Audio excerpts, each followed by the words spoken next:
Welcome to High Floor Fantasy. I'm Chad, and I've got some waiver wire pickups for Week 9.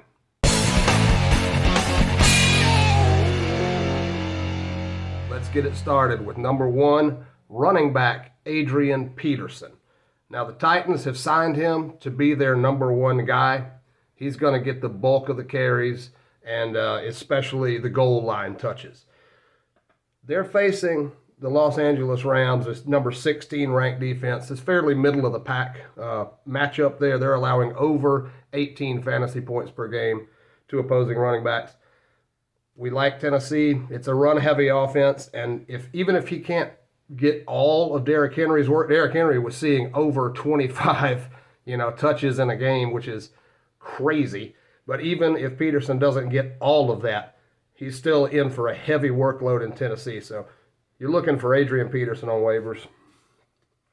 Next up, quarterback Taysom Hill, New Orleans. He's the coach's favorite. He's the teacher's pet, so you can expect him to return to the spotlight. There's no upside with Trevor Siemian. New Orleans is going up against the number 9 defense in Atlanta. Fairly generous, over 20 points allowed to opposing quarterbacks. So what you want to watch for with Taysom Hill is his value as a running threat, especially in the red zone and at the goal line.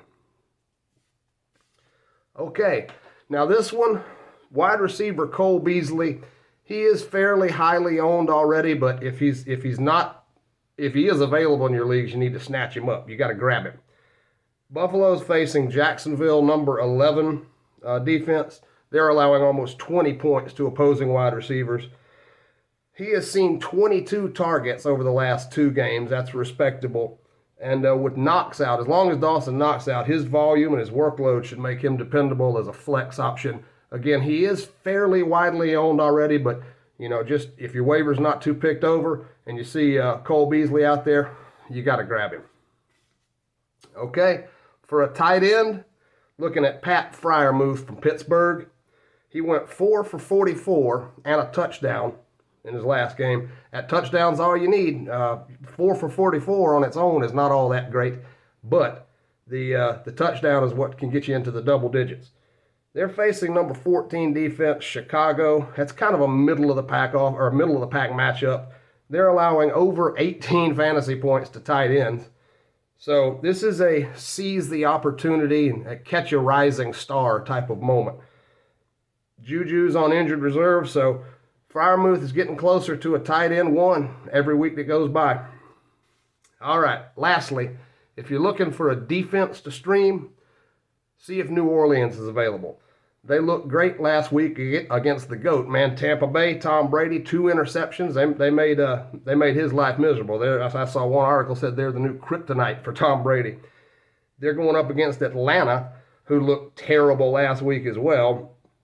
Calvin Ridley is out for who knows what. It's a mental health thing, I believe, which I believe we should start taking more seriously. It is becoming more widespread and more sort of widely talked about now. So we don't know how long he's going to be out. But having said that, this is a matchup you want to take advantage of with Atlanta not looking so good and not having any of their top passing options on the table.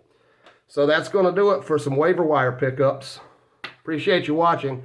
Follow me on the socials, and please consider supporting me on Patreon. I'm going to have the spreadsheets up. That's going to be Wednesday. I'm going to have all that stuff. You can sort those things, ranking. You can sort by floor rating, consistency, and matchup with the defense. So adding some value over there on Patreon. It's very affordable. I appreciate you. Thank you.